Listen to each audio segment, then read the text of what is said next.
everyone. Welcome back to my channel. This is Michelle for Afro Expats.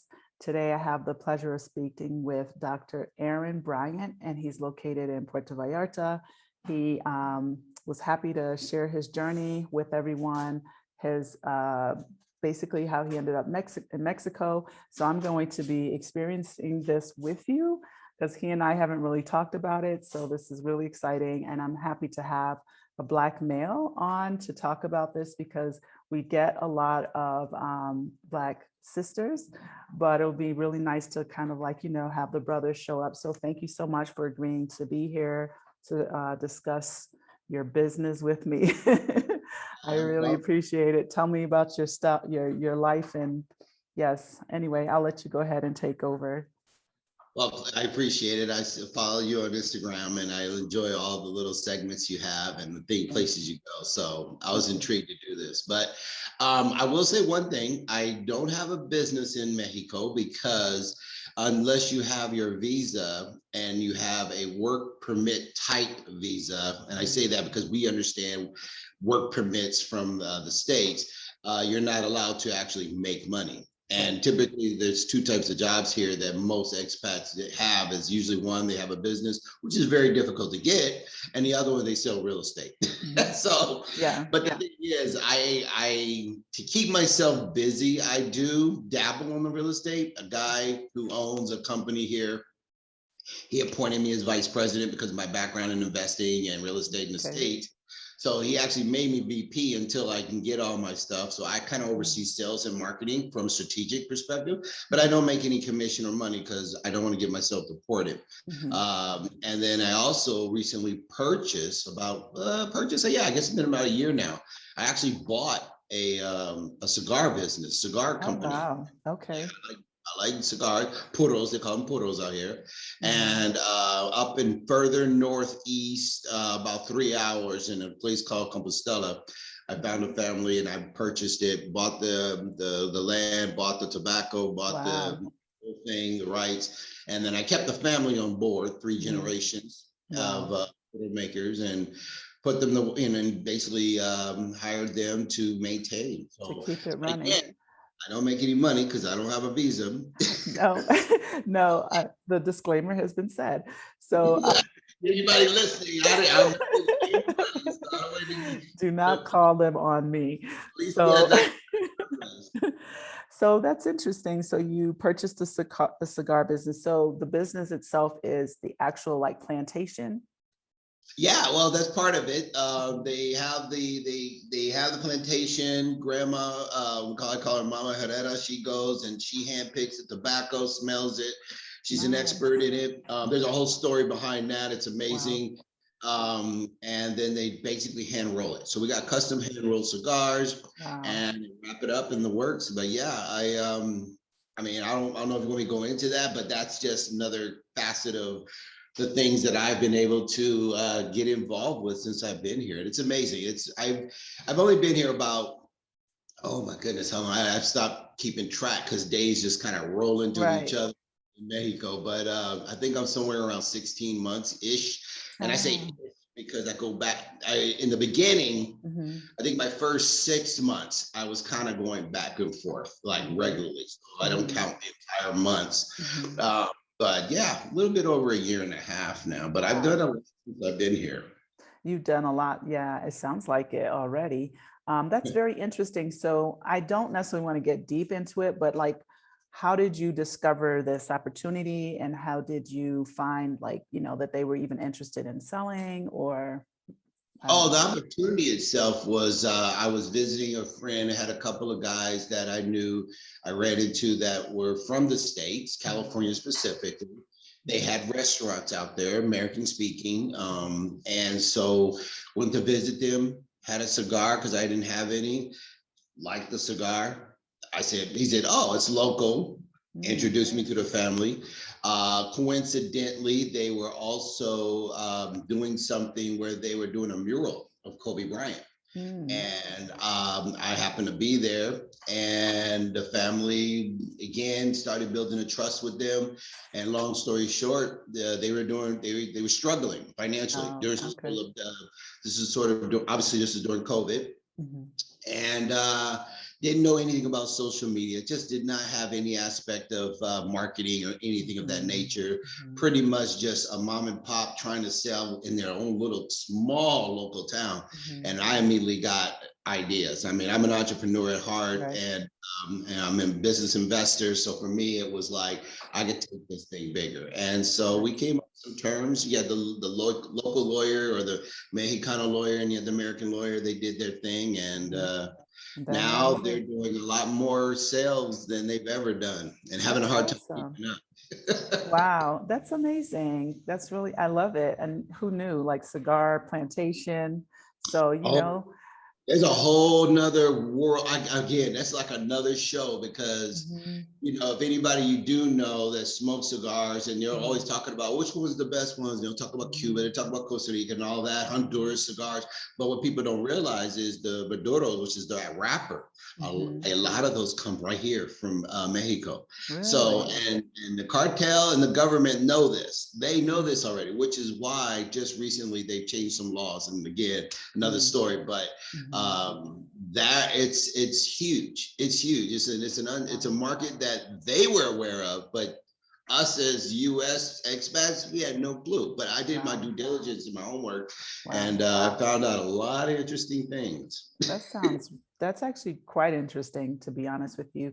I think one of the more interesting recent tours that I came across, someone was actually inviting me, was a coffee plantation to go down. It was like 2 or 3 hours away. No, actually 6 hours away from where I live in central Mexico, to go down and, you know, be a part, experience this whole coffee thing for the weekend. So this is another idea right here. So I like it. I like that a lot. That's really cool. So, all right. So tell us, like, you know, where you're from, how you ended up kind of landing in Puerto Vallarta. Yeah. So I'm originally born and raised, well, technically not born, because there's no hospital in Compton. So the rap song is actually misleading unless you were born in your mom's house. But I was born in Gardena more, but I'm from Compton, California, LA area, raised there, transplanted up to Sacramento area, went to the military, got in the military, did my thing there, got out, obviously took advantage of all the GI stuff, bills and everything, went through school. And so then ended up in the Bay Area, which is, I still have 1 foot in, I call it 1 foot in the Bay. And then the rest of my body is here in Mexico. But I retired in 2019. And then I left Kaiser Permanente and just started traveling. I was researching, I was hearing how a lot of you know, former military vets and others who just looking around, going to different countries. And I went to Thailand once or twice. I went to Colombia. So you're just looking over, plus the history of me traveling when I was in the military, you know, all the different countries. And when it came to Mexico, and I already been to Cabo, already been to a couple other places in Mexico. So for me, Vallarta was fairly new, and it's fairly close. It's only, like I said, I still have 1 foot in California. So to jump on a plane and be here in 3 hours is pretty intriguing for me. Right. San Francisco airport. And again, I love the idea, and I was hooked on this station called HGTV. I'm not sure. So all those watching those absolutely. Have you seen us on there? We were on there. Oh, really? I'll have to check it out, because I mean, there wasn't a lot of Black people, but maybe that's one of the reasons why I recognize your husband, because I say, why that guy look familiar to me? Yeah, we were on the HGTV House Hunters International they filmed it last December. It aired in April. It aired again, I think, in August. But if you go to my website, afroexpats.com, it's on the homepage somewhere, like as seen in. You can click there to get to it. Yeah, but maybe that's where you saw him. I watched most of. I got to the point. There's so much. I started only watching the ones where I'm intrigued with the certain countries, because there's so many. But I definitely at some point I was watching them just regularly. But my point is that was part of my intrigue to do all the traveling. And but make a long story short, I ended up here because it was really it was a pit stop like all the others. But when I was here, something about Vallarta is still having a very strong Mexicano culture. Mhm. I felt like although the Vallarta portion of it was a little bit touristy, I Mhm. could only need to go, and I don't know if there's this one highway and it's like 200 and you just Yeah. walk across the street, you're suddenly in with the Mexicano, the locals. And so that immediate transition from going from being a tourist to being a part of the locals Yes. intrigued me. Or Right. just go another 30 minutes north along the Mhm. coast. And then, I'm in Bucerias, which again, Right. so you had the locals, you still had, some a little bit of tourism.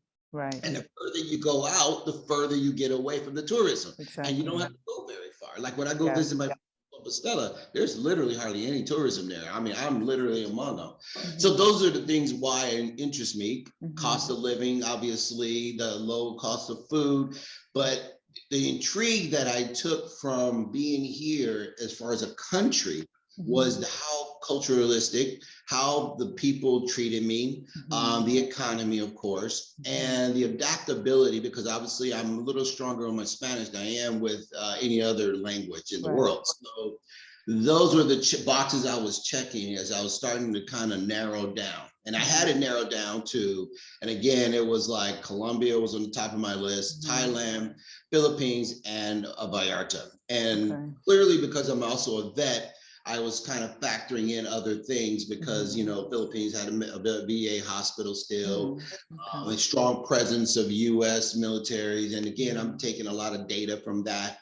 Mhm. But I settled here because I guess I have to thank COVID because Mhm. all the other countries shut down. Ah, okay. And I'm in the middle of this and I'm trying to figure out where I want to go because I definitely was not staying where I was in California. It was driving me crazy. Mhm. Mexico's still open. So I ended up coming back to Vallarta, Mhm. really digging in and saying, you know what, this place is as good as any. And I decided to just make it a regular thing. And one thing just led to another. And now I'm here and I have no Awesome. regrets whatsoever. None. Good. That's really awesome. So Puerto Vallarta, after you moved around, you checked other places out. It was it. What about it? I know it's touristy and you can get a little bit outside, but culturally, what and also maybe just the living situation do you find like kind of the most kind of attractive thing about it? What like was okay, check these boxes for me. Yeah, I think it's the choices you have. So again, I have a lot of expat friends and I also have a lot of local Mexican friends. And I think Vallarta gives you those options of one, you can purchase pretty comfortably here and your choice of places. I've lived in two different types of places where you're living among locals. And if you want that Mexican style living, or if you want something a little more modern, people will be surprised. I was telling somebody that they still look at Mexico as like a third world country. And I get it. If you go deep into it, yes, you get that. But their technology is almost as good as we have in the States. I mean, their Yeah. Wi-Fi is fiber optics, Mhm. although it hasn't grown to cover the entire country. Mhm. But specifically among the areas that has a high dominance of Canadians and Americans and expats, they put a lot of their technology that is present here. So Wi-Fi is not an issue. So you have choices of getting very modern places. I mean, like I said, my place is in the Bay Area. And in the Bay Area, we have Silicon Valley. You got all the tech people there. They got apartments here that'll blow some of those apartments away that are very techy. I mean, Yeah. literally, where you push buttons and everything just starts moving. Right. And it's surprising to see that here. But Okay. I think I enjoy the fact that as a expat, I have options. I can go and choose how I want to live, where I want to live. Right. Somebody posted in another page that I'm on, they said, I'm considering living in Vallarta and I only have about 1,500 US on my budget. Can I live? And every single response, which is probably somewhere at the times, 35 comments, said, absolutely, easy. Yeah. Right. Because you choose how you want to live. Small place, Exactly. Mexican style place, Yeah. don't need a car. I Mhm. mean, on and on and on, food. Like I honestly, I'll be very transparent. 3 days ago was the first time I cooked since I've been living here. I 3 days. I've always had pots and pans. I Yeah. obviously have access to Sam's Club, Costco, Soriano, all these places, all these grocery stores, but I never had to because I can go and get a full meal for less than $2. I mean, I Yeah, can, there's no point. I have my coffee in the morning. I right. go to I'm gonna do whatever I do, and literally maybe 1 to 2 meals, but it's still less than $5. And Yeah. if I'm splurging 10, so I've never. You're like, cook or eat out. Why mess up my kitchen? It's not even, well, after I cooked the other day, I'm going back to not cooking because I didn't want to wash those dishes. Right. My housekeeper came and washed it. It's still sitting there.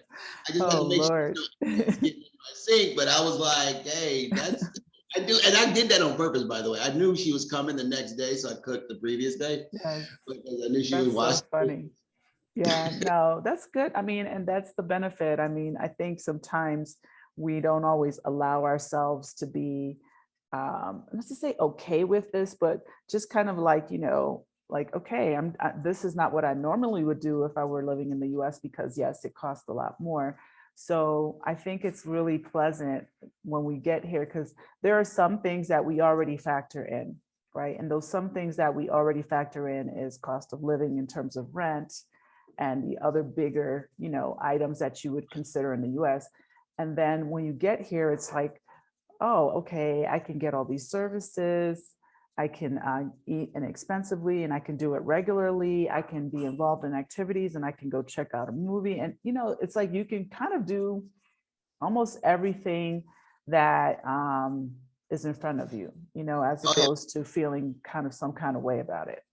Absolutely. You definitely, I've never owned a pickup truck before because in California, we have this thing where you have to pay a different type of registration. It's called a Mm, commercial license okay. to pay on the license plate. And I came here and I just paid cash. I have a Dodge Ram 1500 4x4 pickup truck Wow. with gigantic mag wheels. And I was thinking when I bought that, I was like, there is no way I would have spent, well, I probably would, but I mean, if I wanted, it was never a choice or something. Here, I was so excited to buy it Yeah. because I paid cash for it because the cost was not, and it was imported from the States. The previous owner actually had it. So it was actually, and that's important to know Mhm. because in Mexican vehicles, most of them are piecemeal together. And so Uh-huh. you mean it's reliable. But this one had the bones of American made trucks that was brought Mhm. over. Okay. And it was only the second owner. So for me, I was ecstatic that I paid cash for $6,000. When that truck Wow. cost me probably at least probably 17 grand. Right. So Yeah.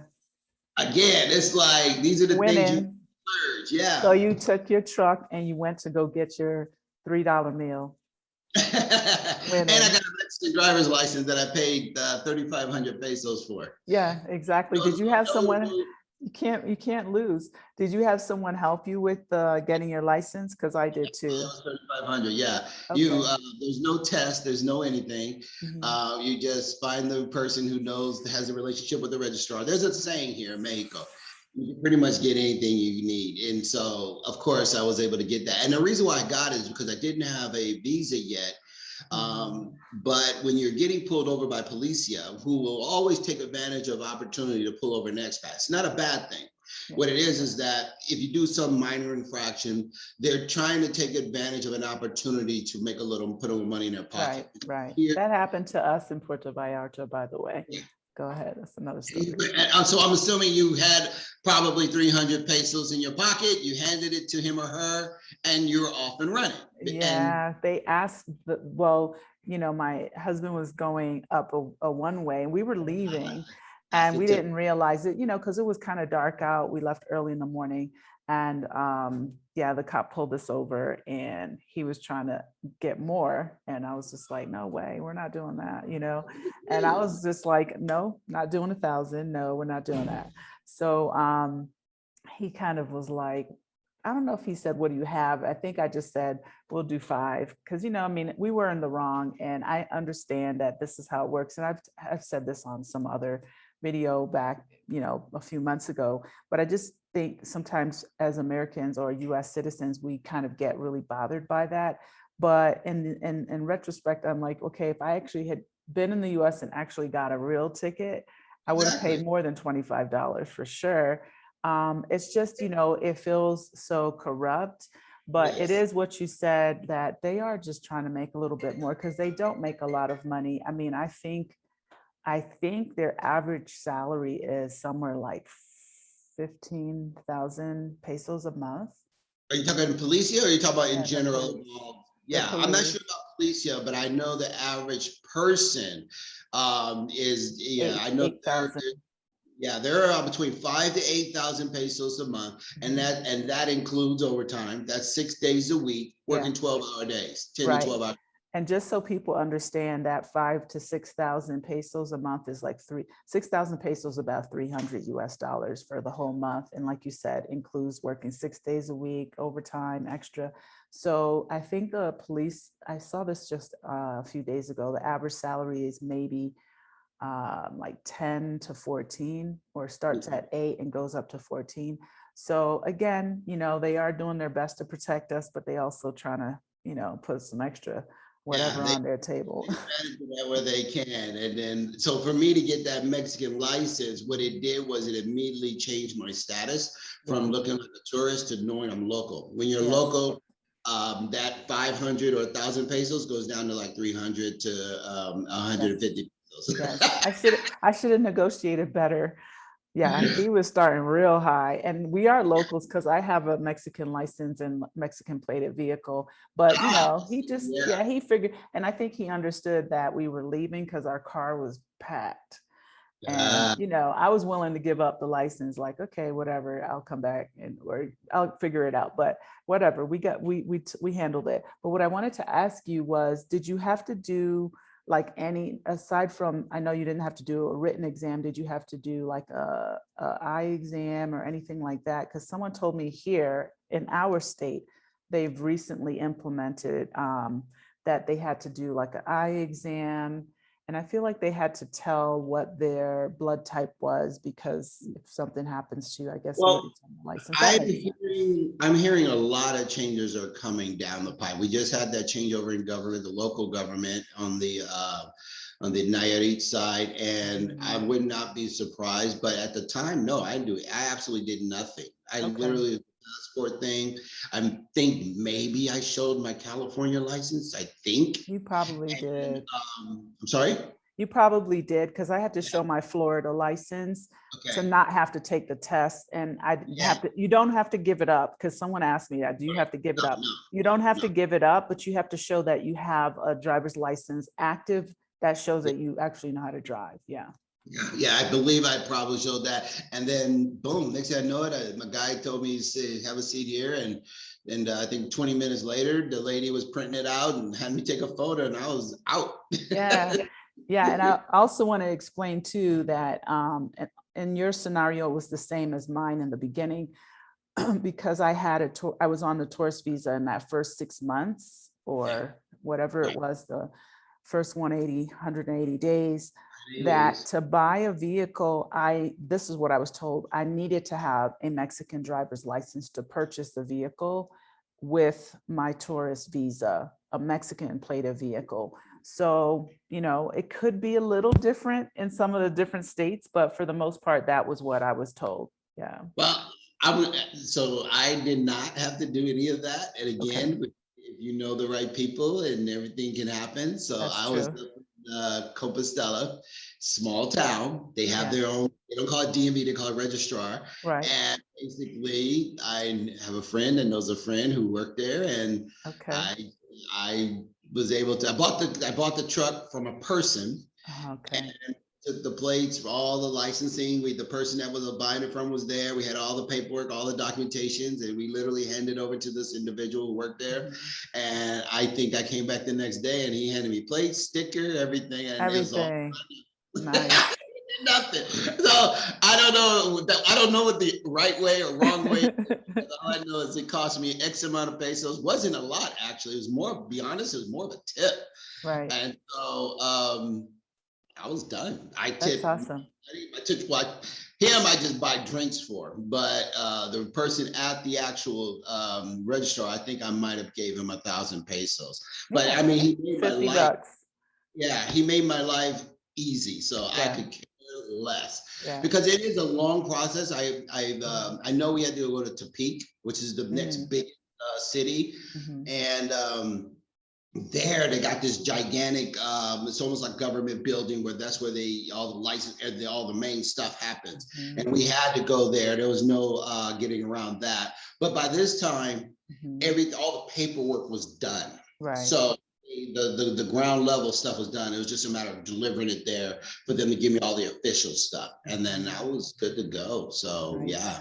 Yeah. And life is easier in this regard, or in a lot of regards actually here. So I always try to tell people, like, it's kind of hard to explain because it almost feels like you rolled out of having like to do so much yourself. And that's what we're used to, into an easier existence where there are people willing to help you to earn their living, to make their money. But, you know, they're still just kind of making it so much easier, especially with the language. I feel that that's also key because, you know, a lot of times people get here and they're just like, oh my, I know I felt that way. I was just like, oh my God, where do I go to pay the water bill?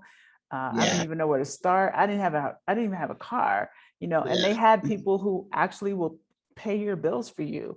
I figured it out by myself, but I'm just saying, like, I remember meeting another woman, expat, and she was just like, oh, you know, here's the number for a guy. He pays all our bills and it doesn't really cost that much. And I was just kind of like, oh, I wanted to figure it out. But my point is that you don't think about that. It does add up, but you don't even really think about it. It does. It does.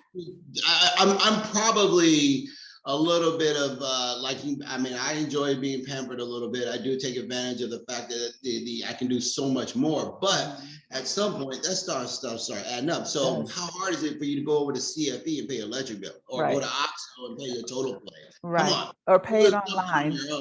Pay it online. I actually figured out, so with pre-COVID, you know, I was just stuck in my little archaic manual. Well, I came from the US, you know, it was all high tech. I can scan my check, I make a deposit, no biggie. Then I got here and I was like, oh my God, okay, I gotta go to the bank, fill a slip out, get cash, walk down the street to the other bank and pay the rent. It was crazy. So with COVID, I forced myself to sit down and set everything up online, and it wasn't that bad. And they actually had someone on the customer service line that spoke English, because I kept saying hablas inglés, you know, just to kind of make sure I was doing it correctly. And they walked me through the whole steps online, setting it all up. And now, you know, I'm back up. I'm caught up. So yeah. So what else do you want to share? I mean, I think one of the things that people should take away about being here is the tranquility. For a long time, actually, up until my very last recent visit to California, I was struggling of trying to explain why I like being here so much. I had a hard time explaining, like, because people will say things, well, you know, you can go to the coast in California, or, you know, there was all these different things, and I couldn't really capture why I love being here so much. And my buddy of mine, and he gave me the word that I guess I just could not actually put it into my head, and it's just simple.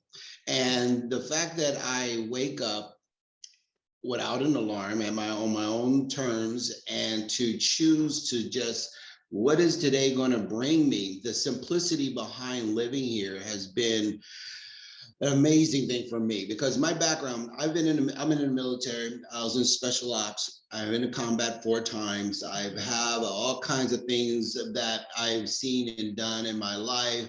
And so for me to check out from all of that, because I was telling somebody this recently, when I'm in the States, or when I'm in California, or very specifically the Bay Area, because I don't know about, I mean, I have family in Georgia and all these other places, but specifically the Bay, I don't feel at ease there. People are very tense. People, you know, it's just the environment to me is not captivating. It's not enjoyable. People don't smile. People are just, seems to be always on, you know, just the tensity level. It's way up. I don't like that. I don't like that. I mean, like I said, I've been in other countries. I've served this country. I've been in various circumstances where the intensity is very high. And to be able to be here where people say buenos dias, buenas noches, Yeah, they buenas speak to tardes, you, right? smiling, yes. When you can go into any establishment and they greet you. Mhm. You go in any place to eat, they're going to treat you like a VIP. When you go and those things it's so amazing to have that tranquility Mhm. is absolutely you just addicting to me for me. And Mhm. so this is one of the biggest points that I always try to explain to people that I mean, I'm sure it's other countries. I've seen it in other countries, Mhm. but it's different. Like when I'm in Thailand, they're hustle type environment because they are like almost at a point of despotism. Yeah. Colombia, I feel like when I'm there, they're trying to manipulate you. In Mexico, especially Vallarta, yes, they're trying to get your attention, but then that's okay. And then when you do take on that particular restaurant or whatever it is, you got nothing to worry about from that point on. So it's Right. just, I found a balance here. And that's, again, part of the reason why I chose here, because I needed to not have that level of anxiety that I was experiencing in the States. I Right. called it like looking at my four walls and and just being, like, I got to get out of here. Yeah. And when I get on that plane and I come here, oh my goodness, everything just changes. I feel like everything just opens up. Yeah. And I just can't, it's tough to explain, but I guess simple, is probably the best word I can come up with because it gives me that. And Yeah. that's one of the reasons why it's hard to leave. I think no, I think it's what you said, everything, and it is hard to explain, but I do think that it's hard to explain because it's the culture here and the pace, and I think it's also the energy that this country has. It makes you slow down, and Yeah. everyone slows down, and even though sometimes that may feel inconvenient, I know that, like, for example, if I go to, this is really small and silly, but if I go to the grocery store, there could be no one in line. I still have to give it 10 to 15 minutes for my little cappuccino because they're just, they're not rushing. They're just No. kind of like, they see you, they're like buenos dias, but then they keep doing their little thing and they're organizing and arranging. And I just sit there and I'm just like, you're in Mexico, chill out. It's the Yeah. cappuccino's coming. That That's was why you my came experience in the early. beginning. Yeah. Yeah, I I had think to we're learn like, that. so, Starbucks, let's go to the drive-through. I think I've been to a drive-through here in 3.5 years, maybe two Right. times, because there are hardly any. But I went once, there's a Italian coffee. I don't know what that Italian coffee shop was thinking, because I hardly ever see anyone they have like this little drive-through that you can go to, but I forget about it. But there's no drive-through McDonald's or Burger King. There's actually a Burger King, and it's so funny because it's like tucked away in the corner. You can hardly see Yeah. it because they just don't have a lot of chain places here. But the point is that I feel that you start to shed that need to speed everything up in your life, and then you You do. slow down, and then you do start seeing more around you. Start taking in more of what's around you, the beauty, the way things look, the pace, the people. I know I see people on the streets and I always find them fascinating and interesting, so Mhm. especially when I see the older women and men, walking around, and I'm just like, I want to be able to do that when I get to that age. And I feel like it's that culture of not stressing out And over everything, you definitely not. know? It takes a minute to get used to because I was pissed at people for a while saying how they're always late. Yes, Yeah, don't even I get didn't mad. understand that. Mañana, mañana, más tarde. Yeah, they do come late. Tough. And then when you have a and when you and then when you go to a party and you're invited, if you're lucky enough to be invited to a locals party, they might give you a start time, but there's definitely Mm. no end time. So you just Okay, you will be there all day long. And I'll tell you, when I first got here, kids' birthdays party, oh my Lord, have mercy. I'm like, who hangs out at a kid's party for 6 to 8 hours? And I'm not exaggerating, you guys. oh, I am not. It's like the piñata. We didn't do that yet. It's 4 hours later. oh, there's still cake. Oh, Lord have mercy. And I would show up on time because I like to be on time. You So were the whole duration. Yeah. yeah, they told me 2 o'clock. It's like 6 o'clock, 7 o'clock, and they're still doing, like, more people are coming. So culturally, it's nice because it is a slower pace. It's more laid back. And, I just started realizing, you know what, Michelle, just get there when you get there, because that's what everyone else does. Don't get frustrated. But yeah, it was interesting because in the US, I had kids' parties all the time for my son. And I'd be like, yeah, it's going to be 2 to 4, like 2 o'clock before you put it on the invitation, not here. And the 4 o'clock. party. You don't have to go. What do they say? You don't have to go home. You just have to leave here because you're going. Right. Exactly. You got to get the heck out of here. They literally will cater to you the entire time, all night long, constantly keeping your drink full, your glass full, constantly feeding you, and it just keeps going and going. So Yeah. yeah, it's No, amazing. it's interesting because culturally, I just think that, they really do enjoy each other. They like to socialize and they want you to be a part of it. Whenever I get together with the locals, I just know that I'm going to take my time. Mhm. Well, you said something. The fact that they seen people who's going to hear this, they're going to get the impression that these people are. I mean, they are amazing people, and they are, very giving and all of that. And yet, their economy of what they exist in is, I mean, below poverty.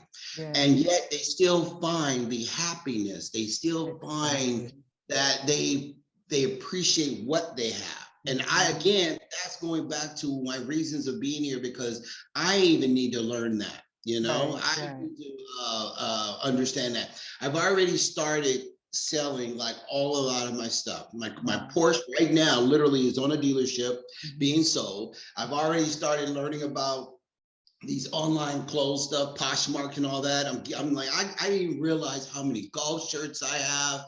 I got all these jeans that I was paying all this money from the Nordstrom. I mean, I'm like selling all that stuff, Good got for tags you. on it. Yeah. So it's like I am, because all I wear here, t-shirts, shorts, flip-flops, But and that's and I it. don't even need to wear that much. So it's like at this point, I'm learning so much from them. They're teaching me Mhm. so much Yes. as the fact of being here in this country. Right. And I think simplifying is, really key to more happiness because, I think what happens to us in the US and I'm sure other countries is we see so much put in front of us all day in all scenarios, whether it's you work in an office, okay, I got to wear a suit or whatever, if that's the suit culture.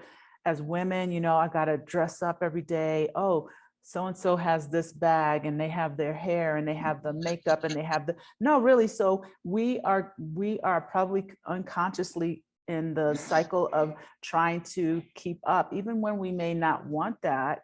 We are Mhm. still always trying to keep up, like, Mhm. let's do this. Okay, I got the money, I got to get a better job and I got to pay for this, and now I got credit cards and now I have a bigger house and a nicer car, and it's let make payments. I mean, I remember thinking, like, who the heck makes almost $1,000 car payment? Like, I could never wrap my head around this. I was always just like, luckily, like a long time ago, I said, you know what? I would love to be able to buy a car if possible, and I knew what that felt like because I didn't have to think about these payments all the time, because the payment for a vehicle could be almost, if not close to what you paid for rent or mortgage. So, in saying all of that, moving here has definitely brought it down. Even this morning, my husband and I, we were driving back from dropping Micah off at school, and they have some really amazing boutiques here. Like, the clothes are really Yeah, beautiful I because seen the they're window. just different. Well, Yeah. we're driving by the windows and I was just looking, and then I just said to him, I said, you know what? We don't really go anywhere for me to buy something like this. I'm like, maybe I'm not hanging out with the right crowds or something, but I just feel very like, I can simplify. We don't shop as much. We don't go out and get crazy for clothes. I think the most that we spend our money on, which is a good thing, is entertainment. We get to hang out with people that either are new to San Miguel or visiting and passing through, and they reach out. They're like, hey, I found your page. We want to hang out if you have time. So that is where we spend a lot of our money, is to go out and do stuff in a social setting. And that's what Mexico gives you, whether you want to do a high end, low end, in the middle. There's Right. so much to do and activities and experiences to be had, as opposed to shopping at the mall and spending money on clothes that, Which yeah, is, like you said, it'd be anyway, it's all marked up because it's all imported. So yeah, that's ridiculous. exactly. Yeah. And you don't need a lot here. I mean, we've been here for 3.5 years and I've gotten rid of tons. I actually participated in a pop-up, like a yard sale, which I organized with a friend, and a bunch of people came. I said, bring your own table, sell your stuff, and just pay my friend for her space. And I had so much stuff. It was Mhm. ridiculous. I came in, I rolled in. I was like a little mini store. I had so much stuff, but I sold the most, which was great. And I was just, in the end, I was kind of giving things away. I was just like, I do not want to bring it back home. I don't want to Exactly. bring it back to my house. I still have 2 suitcases from months ago that I packed things into. They're still in the closet. I don't even know what's in Yeah, there. yeah, I Crazy. agree. I think Tommy Bahama shorts and flip flops is all I really buy these days, only because that's what I love to wear. But Yeah. I donated a lot of stuff because you have to downsize. You don't need it here. Yeah. This place, it changes. It educates you. It changes you. Gives you different perspective. I think moving forward is to change the topic a little bit. Mhm. Like, for instance, I was talking to a friend of mine who came. They were looking to buy a house, and one of the first questions she asked about is healthcare. And we Mhm. had that conversation. And I don't Mhm. want to. I'm sure you had talked about that in the past, but Mhm. it gets you to think about where you're going to or how you're going to be when you're in your elderly status. Yes. And that part is the only part I'm struggling with Mhm. because I'm not sure if I'm still going to be alone. I'm not sure. Am I going to be, like you mentioned, seeing the elderly there walking and stuff? And it's like what I see is I see them sitting in front of their house Mhm. watching cars drive by. So am I going to be like that? So that's the only struggle I have. I don't know if I want to be here and when I'm 70-ish, God willing, or am I going to take it back to the States? And then, Mhm. and my boy or my daughter, they're going to be the ones looking over. I don't know. That's the only part that I'm not sure about. I And would that's love it to be, but I don't know.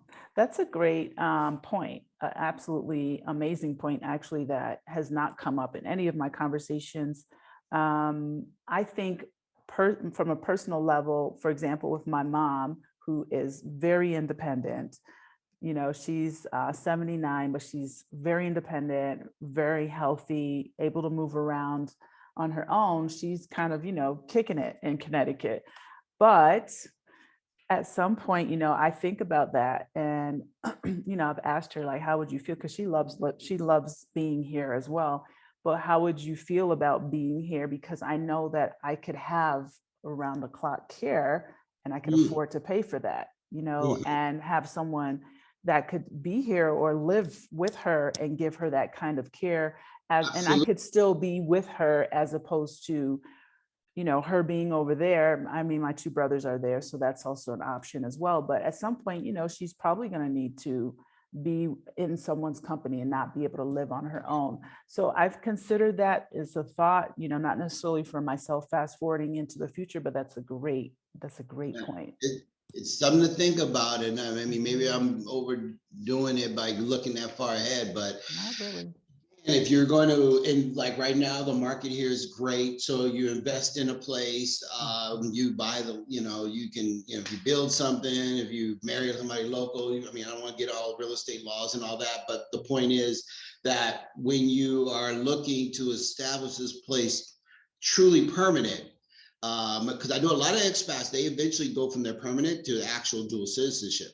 They Mhm. truly adopt this place. And so, is that going to be me? I mean, at that point, so I Right. just don't know. I mean, I know Yeah. I hope I'll have the time to think about it. I hope I'll still be around, but Mhm. it definitely is something we have to factor in. And I'm hoping my goal personally for the goals of this country is that we'll eventually build our relationship with the states much better.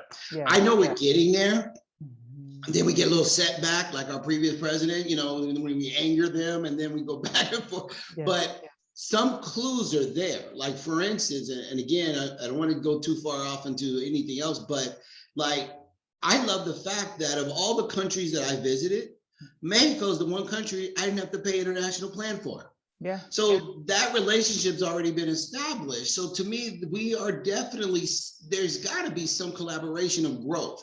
It's right there next to the United States. So, and we have such a huge tourism of this where it's just a simple border. So I cannot help but to think that in 10 to 20 to 30 years from now, we eventually will see that this is just, that border is just non-existent, or it's a much simpler thing. Right. And I'm looking at that because I clearly know the only issue is because of the narcotics and the cartel and that thing. So at some point when they can kind of figure that out, like they figure out everything. I mean, we already legalized weed. We already got through prohibition with alcohol. So there's a growth in our culture as people.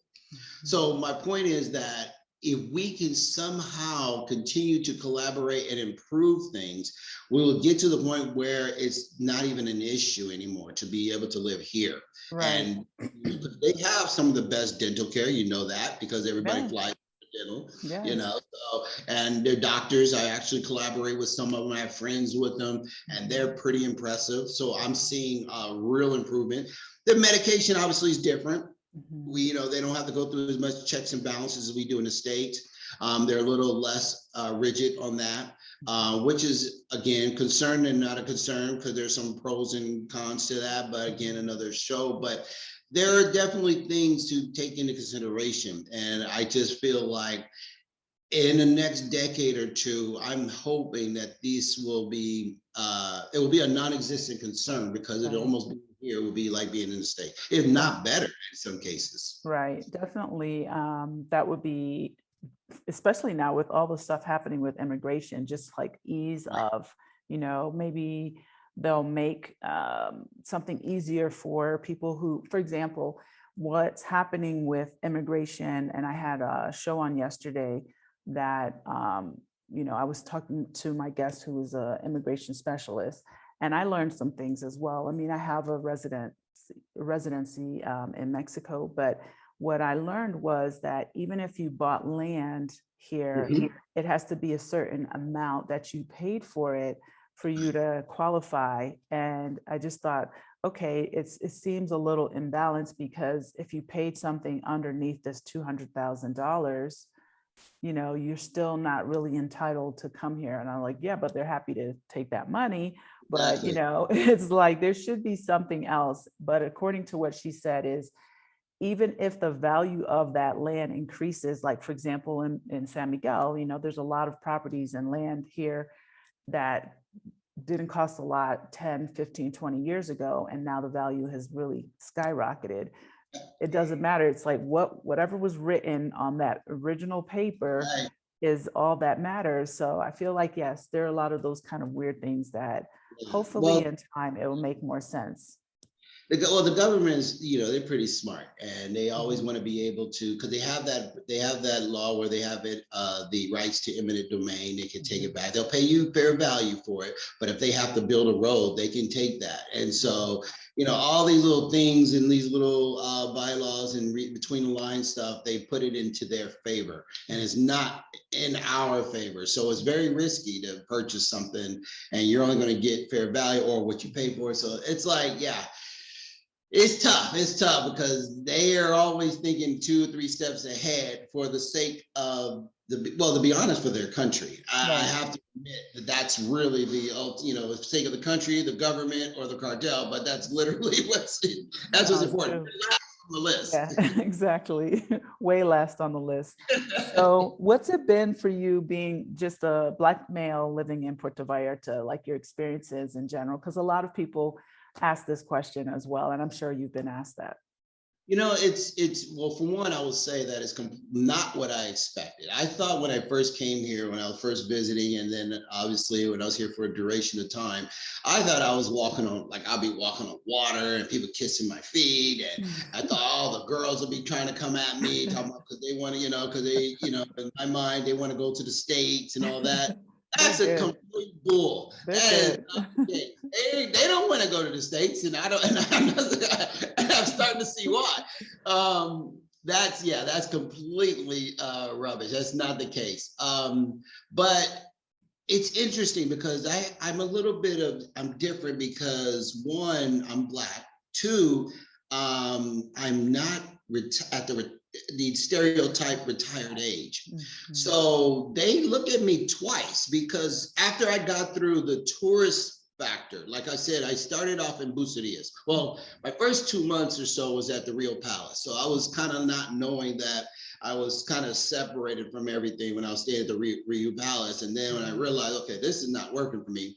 And then when I eventually got my apartment on the beach in Bucerías, I had to prove that I wasn't a tourist. So once they saw that I wasn't a tourist, you saw the interaction change. Now, the thing was, again, I'm fairly younger than most of the tourists that are there. My skin color is different because most of them are Canadian, especially in Bucerías. And that changed a lot. And for me, I think it was in my favor because I think there's a bit of a, what's the word I'm looking for? I think there's a bit of an appreciation because of my skin color, because I'm not Canadian, I'm not a white American. So for that, I think it's almost, and I don't want to get into politics, and I don't know if your listeners are Republicans or Democrats, but I've actually had this conversation with somebody, so I have to say this. It's like, Trump has actually aligned the Mexicans and Black people because because they can't stand him, and for that it's like, oh, you're Black, okay, so you understand me, kind of thing. Right. And I had this conversation with many, like the taxi, well, when I used to take the taxis and all of that. So it's kind of like he did us a favor because he didn't really have a thing about Black people and Mexicans, so it's kind of united us. Right, exactly. So I say that because that actually has worked for me because I got past the tourist thing, I've had many friends, many local Mexicano, friends, and it's worked where they helped me navigate. So like I said, I only been here a short period compared to most, and yet vehicle, license. I mean, I've moved twice. I feel like I have achieved and done and seen much more than the average person who had been here, and at that time, less than a year, because of the alliances that I have built among locals. And they've looked out, and I have a pretty good perspective of people. So for me, it's like knowing who to trust, who to talk to, and that sort of thing. So as a Black man, socially among the locals, it's been amazing. I feel like it worked for me. My friend jokes, he said, they just think you're DEA because the way you carry yourself. in the military portion of me, the way I carry myself, the way I look and built. And so he said that he jokes about them being afraid, but I think it's really just a matter of the, I probably am looked at like almost as part of them because I'm Black and I'm here. And there's a bit of a rumor that they say that people come here for two reasons. They come here to leave something behind, or they come here because they're running from something, and retiring. Right. So there's a question of where do I fall in? Oh, okay. Us too. Yeah, it is. But I'm just retiring here, and I'm looking. But I am going. What my friend told me. He said he's a retired fire captain. His name is Eric, and he lives over in Nuevo. And he said this is 2.0. He said Eric 2.0, Aaron 2.0. Yeah. We're taking our second chapter of our lives, and we chose this place, and we're going to make the best of it. Exactly. And that's really all it is for me, is to make the best by finding good people, good friends. I love the Black PV page where I got to see, I didn't know there was this many brothers and sisters here, although the majority are women, but some of the guys, even the gay guys that are on there, it's coming off pretty cool. I have to fend off some of the, interests until they realize that I'm not that way, but it's okay. But, But like I said, you still have more access to beautiful women. And, because there are more of us coming down to Mexico single, lots of ladies, like a lot of my clients are, single Black women who are just trying to navigate where should they go, how should they do it.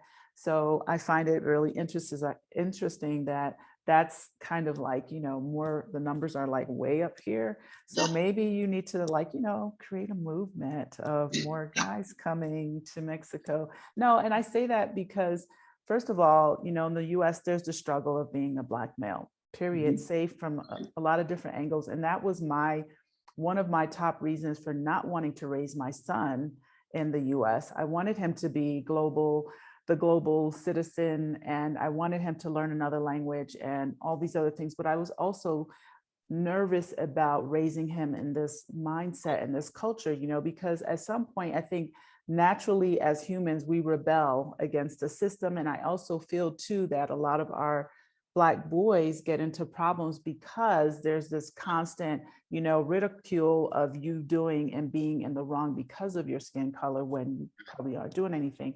So here I feel like there's not the need to necessarily dwell on this that's true. aspect or facet of what we deal with from a societal standpoint in the US.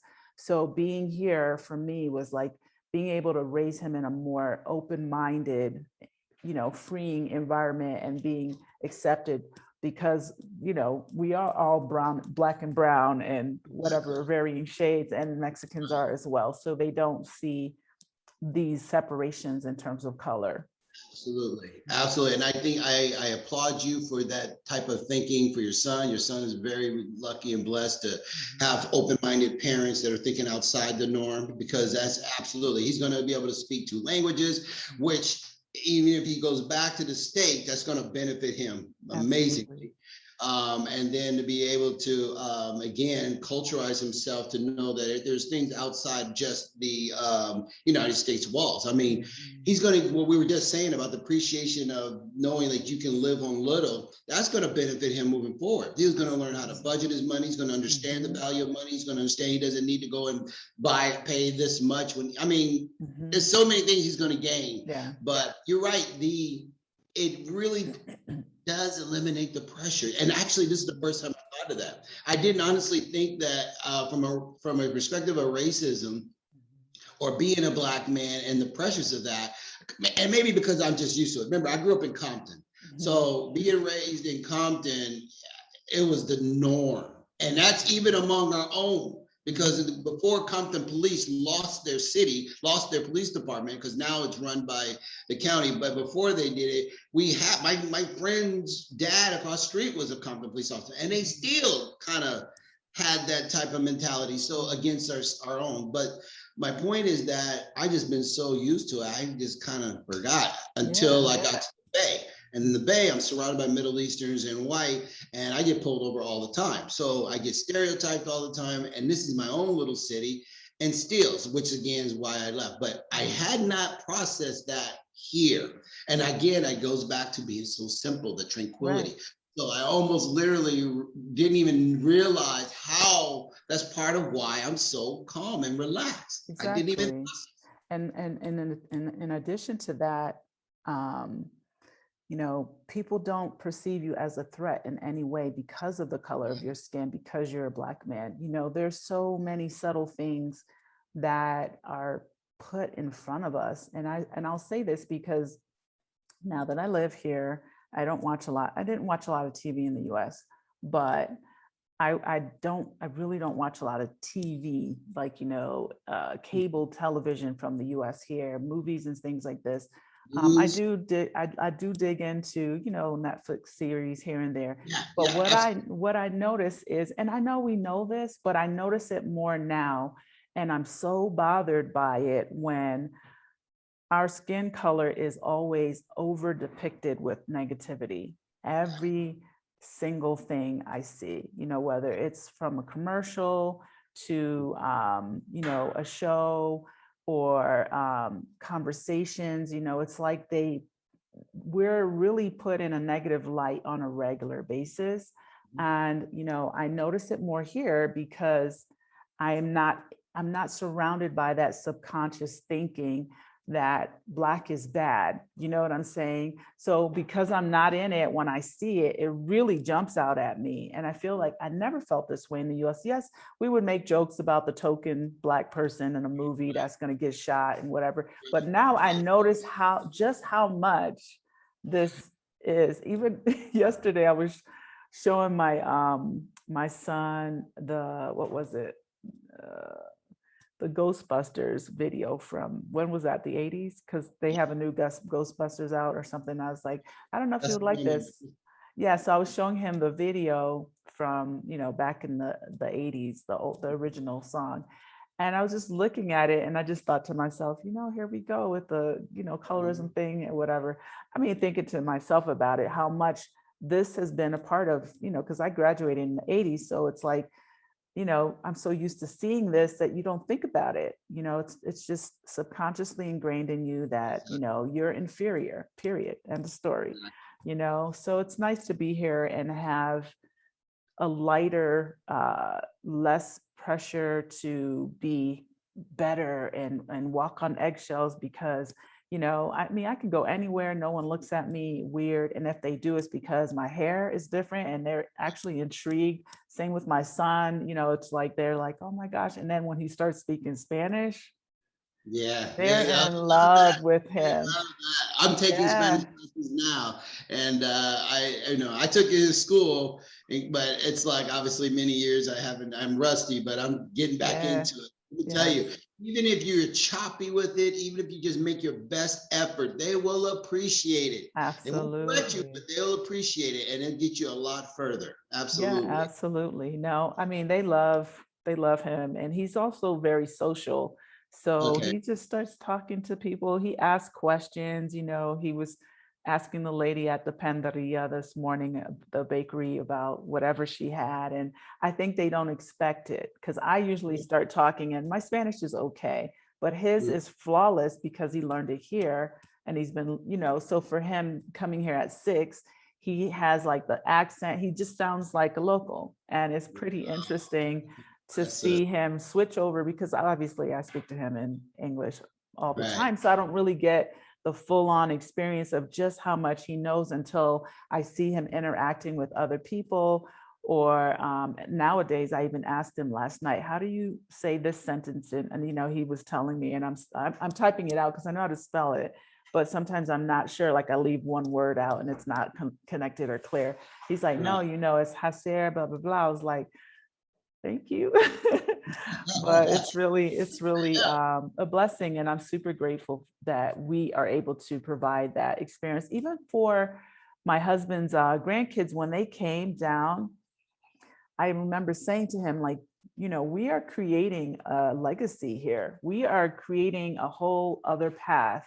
Because if we had stayed in the US, you just kind of keep doing your normal things. It's a cycle where you grew up in this place. Yes, someone might move away to another state, but going to another country to me opens a door that may not have otherwise been there, learning. That's very true. That's very true. My son, he's a fireman and he's active duty Army, but he's a fireman. And he came to visit here about, it's probably 5 months ago now. And he absolutely fell in love with it and is planning on coming back. But you open that door now, I know he's going to make this a regular thing. And who knows what it's going to take from there. But exposing him or exposing people to this place is definitely going to, like you said, you have a bunch of friends, young lady, women, and there's men, and they're all going to be coming in. And this place is going to look different in 10 years. I mean, we're already building the infrastructure for it. So it's just a matter of time. But, that brings me to a point, and this is something I don't like. I was talking to a couple of guys about this. I noticed, I'm going to say me, I noticed that when we have the tourism buses coming through, or we see the Vallarta adventures and they have all those, you see the group of Black people, brothers and sisters on the buses, or they're coming through.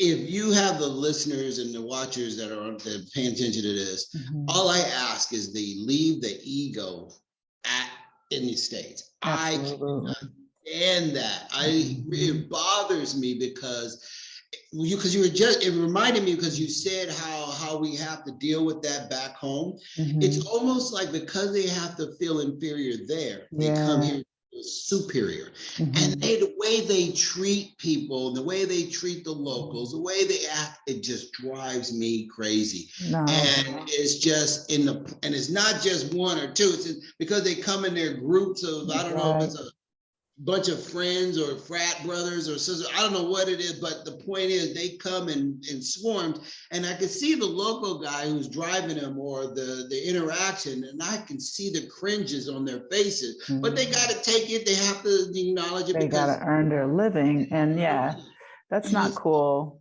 it's embarrassing because It's, I live here and I'm watching that and I'm thinking they're going to transfer that to me because I got the same skin color and I am technically an expat. So for me, it's like that's you're not helping. exactly.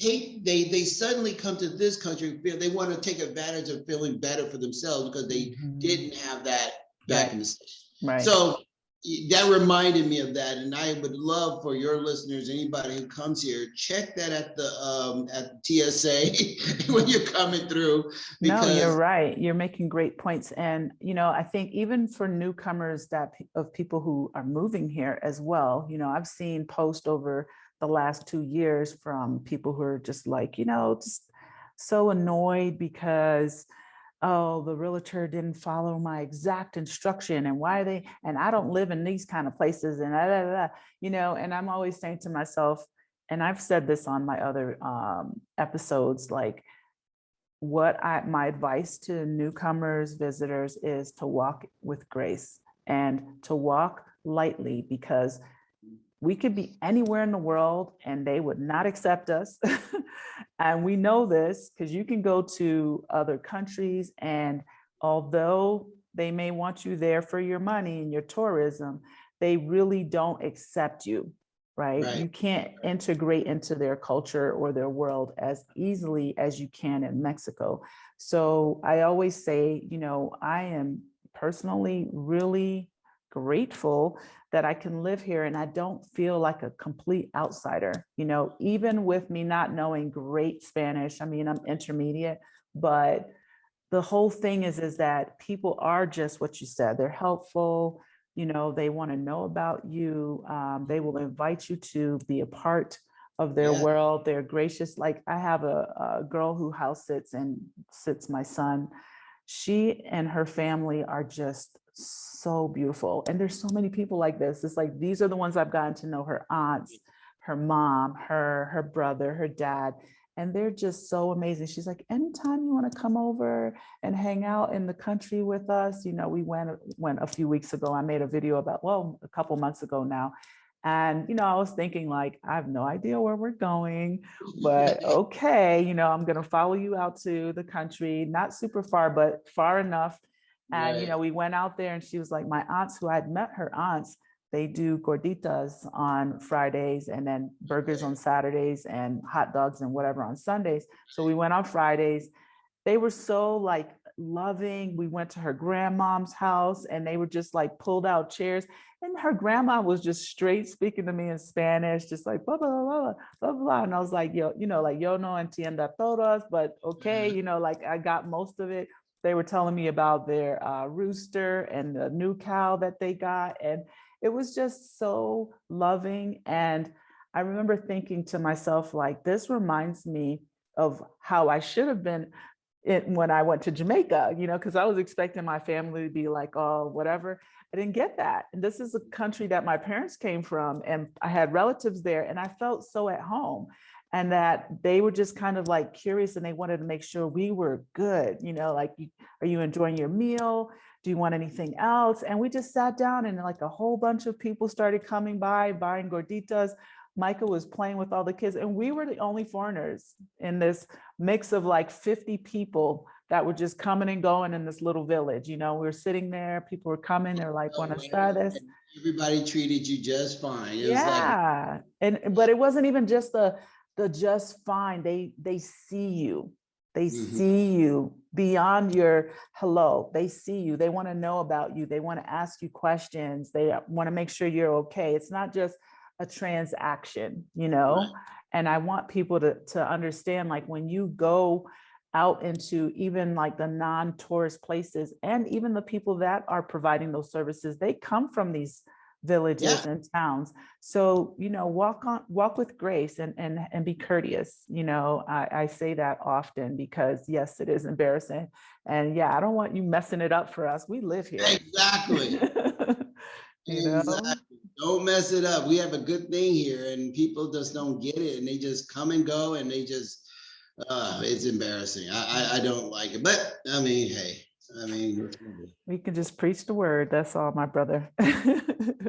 keep your show going, and hopefully they listen, and your followers will grow, subscribers will grow, and they'll get this message. Absolutely. Well, it's growing thanks to, you know, people like yourself allowing me to share your journey. Is there anything else you want to like share about your move to Mexico? I really enjoyed the whole cigar thing. That's amazing. I think that that's quite interesting that you fell into owning a cigar plant. Yeah, that was, that was a little crazy, but unfortunately, I'm not able to. Again, no, another story, but things didn't go as planned because of the government. But it's okay. I'm things are happening over in Malacon. There's a store there that's selling it for me. I just can't do the international thing anymore. Wow. So Okay. they came some laws, but no complaints whatsoever. Again, it was more of a hobby than anything. And Mhm. to be honest, if I mean you look at the cost of buying something in the States and the entrepreneurial opportunity, I can't complain because what I Right. pay is definitely one of the reasons why I keep the family on payroll because Mhm. I know I got a great deal. So, Right. but they're happy because they're actually making more money, and that's the important thing. It's Good. oh, and that's something else. I guess to kind of just close this out is Mhm. you don't have to negotiate with people here. Um, so people who are coming here, the cost of what you pay for, there's no point trying to bargain. Yeah. Don't do that. And I made that mistake when I first got here. So I'm actually at fault myself, but I quickly learned that there's just really no point when you're buying something either on the beach or at the local mart or, wherever. It's like, you don't let them take advantage of you clearly, but even then, most of the time, I would say 99% of the time, the price is still something that you can truly, it's Afford. not because based on what you would pay in the States. So Right. supporting the locals and allowing, I'm not saying again, don't let somebody take total advantage of you, but even when you buy something here, keep in mind that this stuff is all most of it's handmade, most of Yeah. it's Mhm. I'm a part of the Buffalo Soldier Motorcycle Club, Mhm. and I found a buffalo hand carved, made of solid wood. It's so heavy. I got it right over there on my mantle, and I would have bought that in the States. It would have cost me. I mean, I already know, but compared to what I paid, and I did negotiate a little bit because I knew the guy. Again, I live here, so you kind of get an idea. Right. But I say that to those who are listening and watching is that keep that in mind. You are Mhm. supporting the locals. You Mhm. are supporting, especially when you have the young mother with their children and they're trying to make a living. They're trying to support their family. Again, we talked about what they typically make in a regular job. Well, that's a regular established job. What Mhm. about those who are basically trying to do their own on the streets or in their own local markets? I Mhm. mean, they're making a significantly less amount of money. And we are bickering over $1. We're Right. bickering over, $2 when you would, yeah. it seems like a lot when you're trying to jump from, 500 pesos to 300 pesos, but it's not a Yeah. lot. It's less conversion. Right. So just keep that in mind to the Yeah. listeners.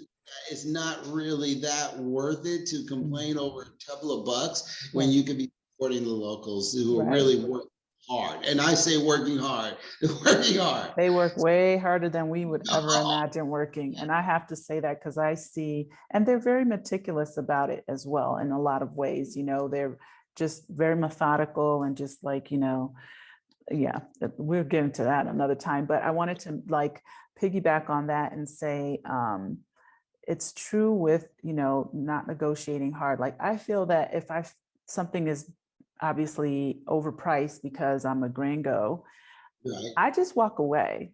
right. I just am like, okay, no, that's not within my budget, or I don't see the perceived, the value isn't there for me, and I just leave it alone.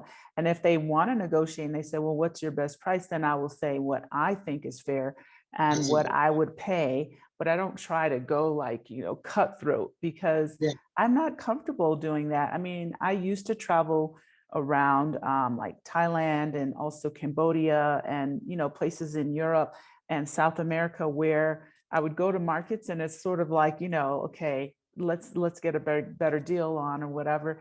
And then I got to the place where I started thinking about it. And I said, you know what? If you just don't want to pay that amount, then just walk away, because maybe the next vendor is going to have a better price for you, or you just don't buy it at all. Or, you can say, well, this is a little, do you have a bet? What's your best price? But I don't get mad if it's like, I'm just like, you know what? No, it's okay. Gracias, está bien. And I just keep it moving.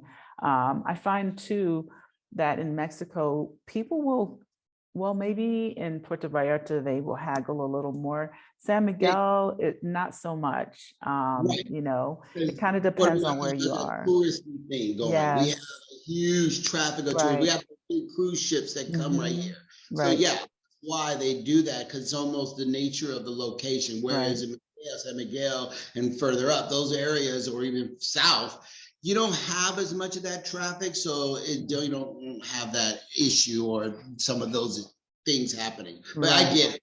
Yeah, we got two big cruise ships right now that docked, and they come off that boat and Oh, then yeah, they're, yeah. yeah. That would bug me so much.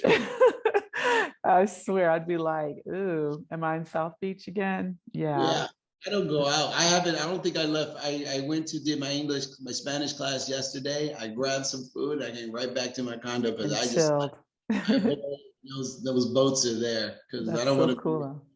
What's speaking of your days, like what is your like kind of average day like in terms of socializing, getting around? Because I know guys want to know this, do you, I don't know if there's golf there, I'm assuming there is, or something, like here, there's a lot of golf courses and people are like, I like golfing, I want to go play golf, or I want to do this or that.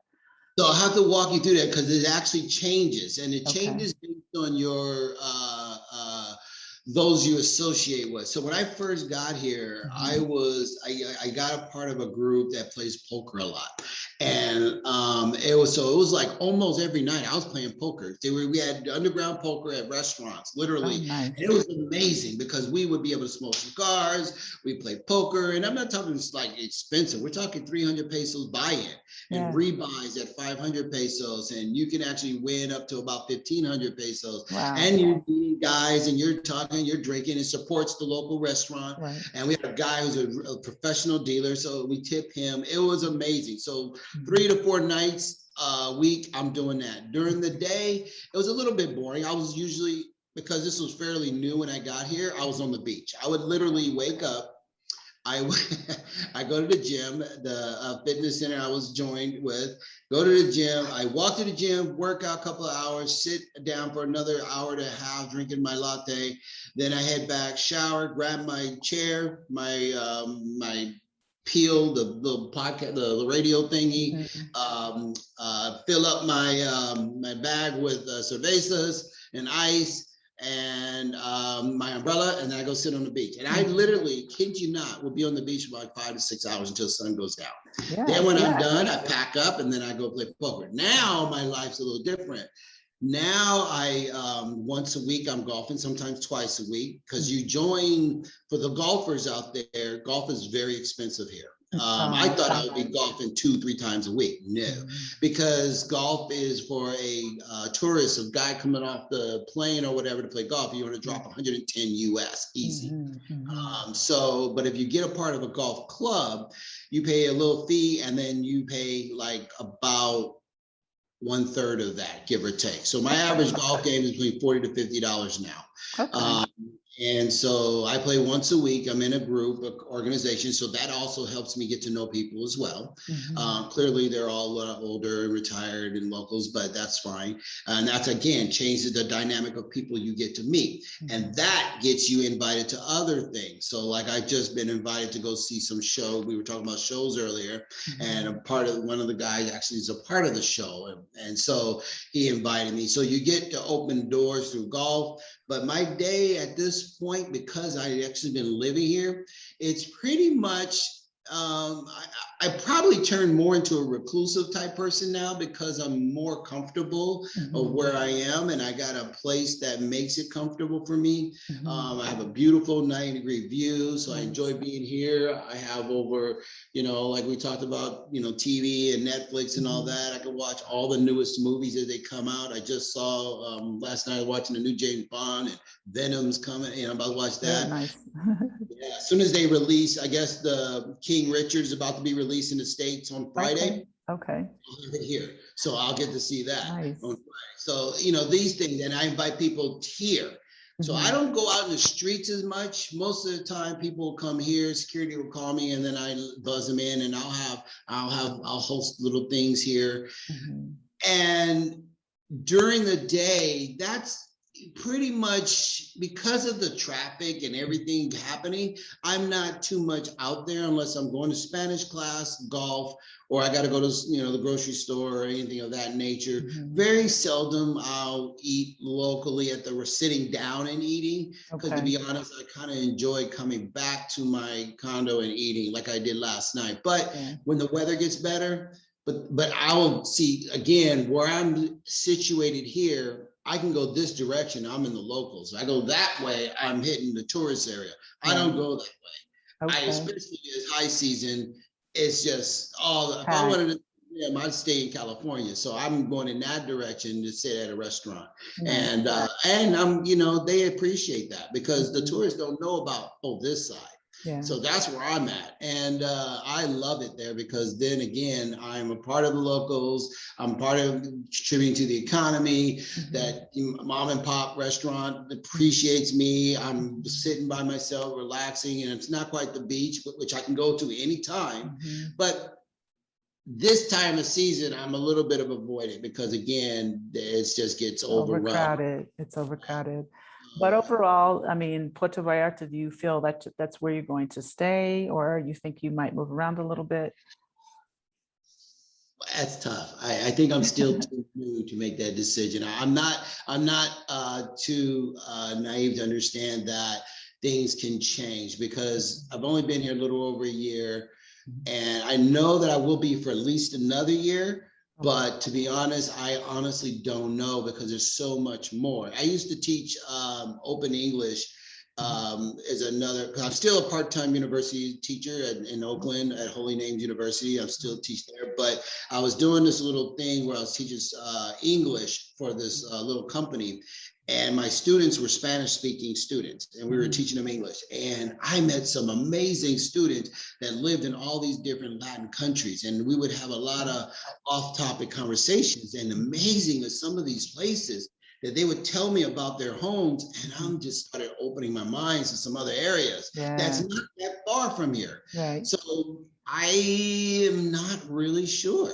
I'm not sure what the second, third, fourth, fifth year is going to take me, but the next year definitely is here, but I don't know. Yeah, well, that's good. I mean, I feel that when I got here, it would be a base, but I definitely want to, of course, this was pre-COVID. I want to venture out and see lots of things and investigate Mexico, because Mexico is so rich in tradition and culture. There's so much to see and do. So that's the goal with, Mexico. And then, of course, the countries that are south of Mexico. Again, you're expanding your horizons.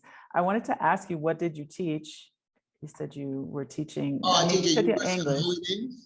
So I teach a variety of subjects because I have such a diverse background. This particular class I'm teaching now is criminal justice, 001. You can look it up on Holy Names, but that's only because of my past. I didn't mention it, but in law enforcement. But I also teach statistics. I've taught IT classes. My strengths are in the management and the business courses, that sort of thing. So I taught Holy Name. This is my first semester with them. They brought me over from Notre Dame. Before that, I used to teach at Bryant. Before that, I used to teach at University of Phoenix. So I've been teaching since 2010, 2011, part-time. Oh, okay. I just enjoyed it. This is my first time teaching virtually, though. This is weird because having Zoom is your facilitation piece, and I'm not a strict professor, but it's like I realized that I need to make the students turn on their cameras. Yeah, because you don't know what they're doing. They probably are napping. doing. They're like, I showed up, but I'm napping and I'm watching TV over here on the side. Well, yeah. So Yes. it bites him in the butt later, but I'm going this whole virtual thing. And I've actually got permission from the university because I asked them about that. I said, they're going to obviously bring me back next year, but it's interesting because the culture of teaching is changing because of COVID, but they've actually started to adopt it as a permanent mechanism now. And so with that, I can remain teaching because I thought my teaching career was going to be over because I'm not leaving Mexico. Right. So I thought my teaching career, and as a professor, you have certain responsibilities of class, office hours and all that. No, they said, no, you can, I don't have to come back. Virtual. I was like, that's cool. Perfect, right? You're like, you hear that out there, teachers? You might have to negotiate what Dr. Aaron's negotiating. No, that's amazing. And I like that you're sharing that. And at some point, maybe getting on another conversation to talk a little bit more, even about business development and your experience with, how you want to kind of grow what the business that you purchase, because I think it's important for people to think beyond the 9-to-5 job. There are lots, like you said, a lot of younger people that are not at the retirement Social Security check or pension check situation. Not everyone has that. My husband also was in law enforcement, so he also, has a similar journey. But in general, it's one of those situations where I think people want to see, how can I do this and how can I make it happen? So I like talking to people like yourself. I have a young lady, she's amazing. She's gorgeous. I don't know if you've met her. She lives in Puerto Vallarta also. Sheila, have you met Sheila yet? Not yet. Yeah, I know the name. I know the name. I know the name because I remember from the page, and I remember. Yeah. So she also does, she has a business that's called Portable Incomes, and just her journey as well. She's from Cali, I believe. And so I'm having her on my business talk tomorrow to just kind of, like I said, share how other people are earning a living in Mexico so that they can see the vision of living in Mexico, so it inspires. Absolutely. Yeah, definitely. We see a lot of people doing yoga. People are doing all kinds of stuff out here. We even had a lady who made a great living doing dog walking. Oh, wow. I see it all over the place. And a person is being an entrepreneur as well as teaching this stuff. I pay attention and I notice, and it's like, it's pretty impressive because they try to, put you in one box and everybody wants to do real estate, but that's so saturated. You got to think outside of that. Right. And exactly. so many other things that you can bring to this country. And, and there's another point of this is that local Mexicans, it's interesting because they have so much talent. And one of the things that a lot of my local Mexican friends have been coming to me for, because they found out my background, is helping them grow their business because they have this narrow view. Very narrow. Need to get out, and it's crazy. It drives me. It's insane. So I'm always consulting. I don't charge. I just do it because you're good people. But it's very interesting that I think I've done more business consulting here than. No, but it helps, and I want to piggyback on that as well, is to say that we have to also come here and give our talents. So I think it's amazing because I do find that it's kind of, they're very entrepreneurial, but it's kind of like, it's more of a survival kind of thing, where, okay, I'm opening this up today and I'm going to sell my tortillas over here on the side of the road, but they don't have a plan because they don't know how to business strategize. So whatsoever. They can't past the immediate. Absolutely. Exactly. I've noticed that with about 3 of my friends, and I'm really trying to get them to get past that. So yeah, it's a mindset. It is. It totally is. Well, we got to speak again. Maybe we'll do a business talk at some point about that. And yeah, I just trying to, It is open. yeah. He's like, I'm just chilling. I'm gonna go get my tacos. I'll be back in 5 minutes. It is open. No, I appreciate you. Thank you so much for being here, for sharing your journey. Your stories are always intriguing every time someone watches one of these. And myself, I get to meet all these interesting folks that have expatted to Mexico, and everyone's journey is just so special and unique. But the reasons why they stay here and why they enjoy it is very similar. Everyone kind of says the same thing. So I feel like I keep, hammering it in so people can kind of really see that this isn't just the one person that's like, oh, I love it. It's kind of, and in general, how we start shedding those layers and, like you said, that stress of living in the US, and we start enjoying life more. And I think as we all get older, and we progress forward, these things affect your health in a positive way. So, consider like the lifestyle is also a huge part of just decompressing when you get here, and dropping all the extra necessities that you think you need when you actually don't really need them. So, Yeah. yeah. And you don't want to, you come to test it on a vacation, but when we ready to go home, you ain't going to leave. So it ends up becoming, you know what? Yes. Rethink this. Yeah. And you know what I say to people? I know this may sound cliche, but it's so true. Like, I feel like I'm on vacation living here. Like, this is vacation for me, Permanent vacation. Yeah, it's a permanent vacation. I'm really blessed. I love that I can, show this existence to my son. I'm glad that, my husband's able to decompress as well.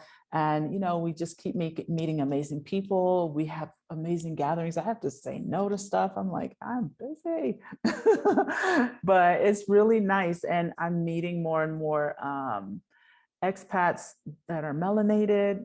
There are more and more expats moving to San Miguel or visiting San Miguel that never knew about San Miguel. So I always feel encouraged to share your journey in Puerto Vallarta, someone in Merida, someone in Playa Tulum. I met a very interesting gentleman that was in Tuxtla, which is in the south, people in Veracruz.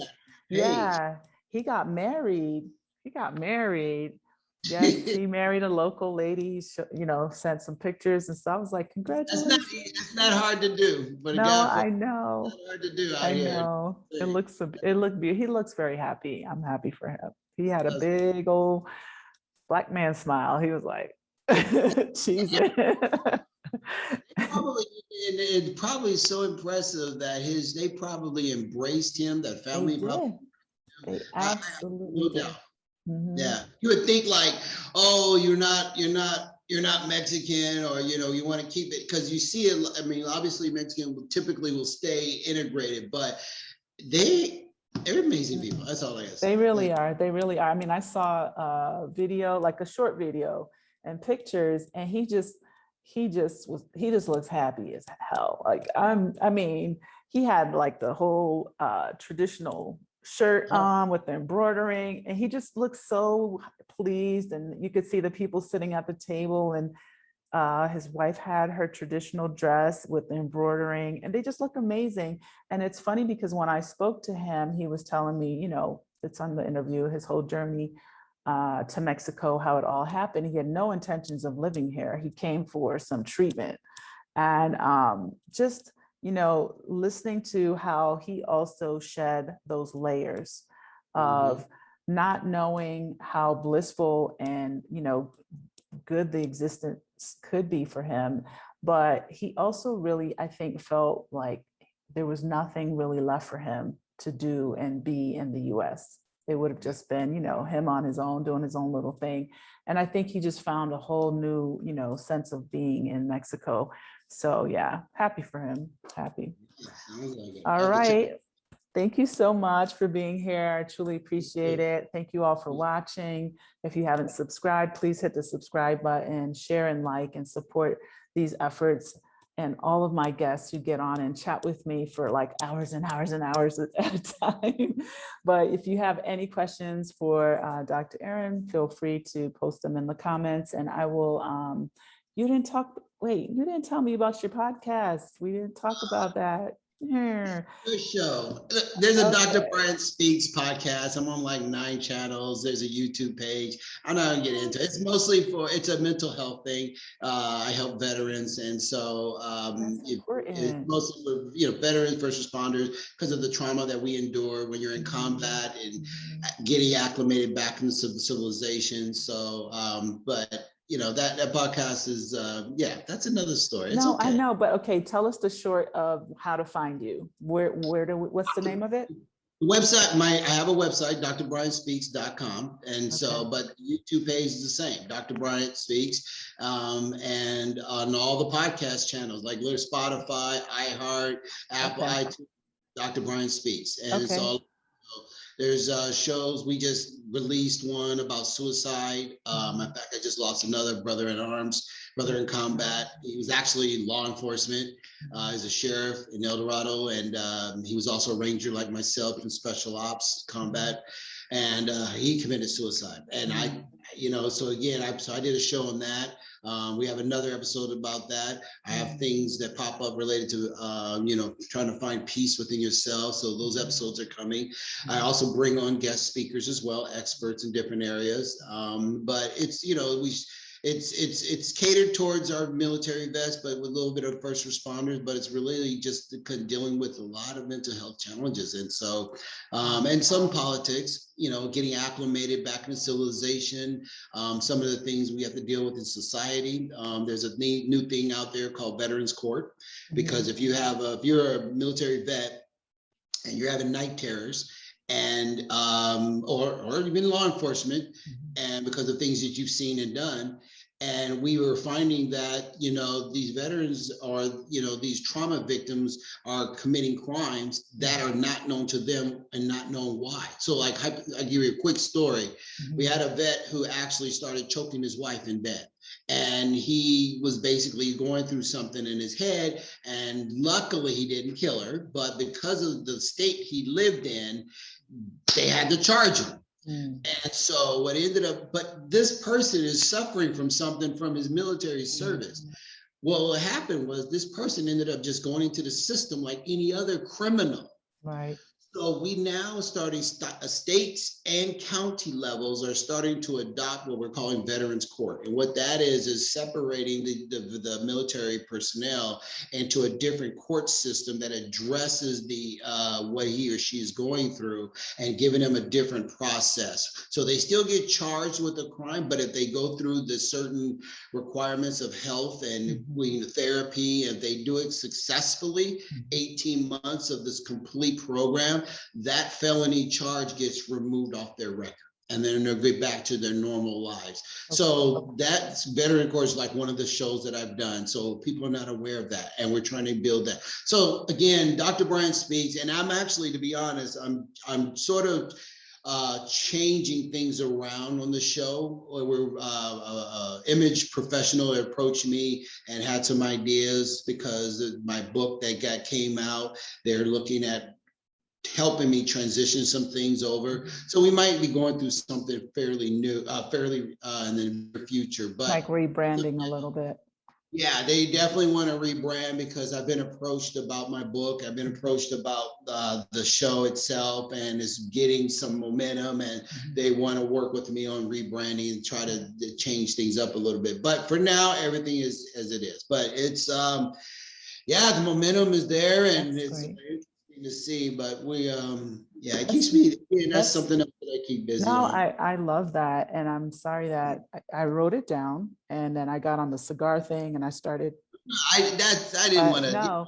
No, I wanted you to talk about what you're doing. No, that's amazing. And I think it's very necessary, because I do think a lot of people fly below the radar when it comes to those kind of issues. And, you don't, as other, like you said, a wife or husband in the household with someone who might be going through this, you don't know, because you're not a doctor, you're not analyzing that. So you just kind of, you don't realize like that's what it is. Do you know what I mean? So I think that this is really a beautiful thing that you're doing.